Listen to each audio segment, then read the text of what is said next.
Hey guys, welcome back, episode 8. Thanks again for the feedback on the last video. It's great to hear that so many of you are trying this now and having a good go and seeing some improvements. That's fantastic. We talked about the anterior lateral thigh last week. We're going to talk a little bit about hamstring mobility and fascial mobility through the hamstring. This is an area that's quite pedantic, quite fussy. People generally go for passive stretching of the hamstrings. I'm not a fan. I don't advocate passive stretching for the hamstring. It doesn't seem to work. A lot of my athletes who do this get poor results, and we much prefer a dynamic loading strategy. My absolute favourite would be in the gym doing some stiff leg deadlifts or Romanian deadlifts for my patients, but this is a good alternative for those with some serious tethering problems through the hamstring tissue. So you can use this as an adjunct to doing your compound movement patterns in the gym. So we're going to do, as we like to do, a bit of a superset. We're going to do one against the wall and we're going to do one on the bed. So you're going to need a corner for the first exercise. And what you're going to do, you're going to get yourself down on the floor and you're going to line up the leg that is being worked against the wall, and the opposite leg is going to be flush on the floor, nice and flat. It is flat even though you can't see it, I promise. So you're going to set yourself up. My lumbar spine curve is not being fully eliminated here, as with previous videos. I'm not actively squashing down and tilting my pelvis backwards to achieve that, because if I do that, it's going to create an artificial range of movement through my hamstrings. I am going to be just maintaining my natural lumbar curve so I can get my fingers under the small of my back, but I am controlling my rib cage position, so I'm maintaining my forward rib cage position for the duration. I'm going to start off with a bit of a gap between my bottom and the wall. This makes this much easier to begin with. So in this position, I get myself set up, I'm conscious of my rib cage position.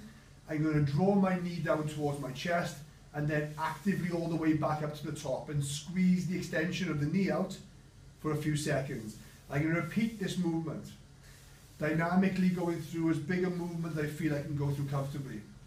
This is no effort at all, so I'm going to reposition myself, get closer to the wall with my bottom, and I'm going to go again. I'm pulling down, I'm pushing right back up, locking out, down, locking up. My toes and my foot remain in this right angle position. I'm not pointing my toes, I'm keeping that position the whole way through. I'm also mindful that the back of my hip is staying as close to the floor as possible for the duration. It shouldn't be lifting up into the air. That's a common mistake, is you get a gap under your bum. You're going to keep this pinned in here, rib cage in position. Then I work my way in until a point came where I could do this exercise with my bottom virtually contacting the wall and bang out my repetitions. Now some of you might struggle with this position. You might have some rib flaring going on. You might be losing your lumbar spine curve, and you might be bending the opposite knee to offload the tension. Try to minimize those things. You would do this until you felt as though it was starting to get a little bit easier. Then you jump up. Component number 2 would use the hockey ball, and you're going to use a firm surface. In the gym, this could be some bumper plates stacked on top of each other, or a box, plyometric box, a bench, whatever you might be able to get your hands on.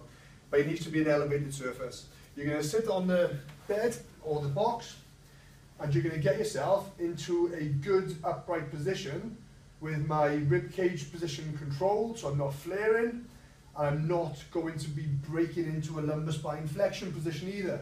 I'm going to maintain my posture for the duration. The ball goes under the hamstring, starting quite high up. I'm going to put some pressure with my hands directly over the point where the ball is. So I'll pull it out laterally so you can see the ball a bit better. I'm going to put some direct pressure down through that region. I'm actively going to straighten my leg back and forth, repeating this movement. Right, that's okay. I'm going to reposition the ball, mid-belly and hamstring. And you're literally going to move around here, finding different spots.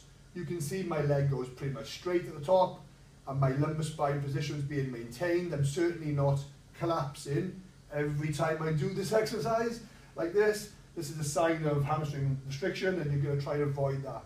Even if you only go as far as this, I'd rather that than you default into this bad position. you would literally move the ball around, searching for spots which felt most restricted and tethered, and you'd spend some time on that. I normally prefer my athletes to go through this wall one and then immediately into this one. This one deals with local tethering problems, this one's a general mobilization, but they both have a big active requirement for position with the trunk and torso, and that's crucial if you're going to be dealing with hamstring mobility. Passive stretching of the hamstrings does nothing to improve your functional capacity whatsoever. As I said, my preference would be to do this in a loaded position, so a Romanian deadlift derivative or a stiff leg deadlift derivative, my personal favourite. That is the best way to improve hamstring mobility as far as I'm concerned, but these are great assistance exercises to facilitate that. Have a go, guys, as usual. Let us know. You're going to cycle back and forth until you feel more comfortable. Test, retest with your position at the top. You'll love it. Take care, guys. Catch you next time.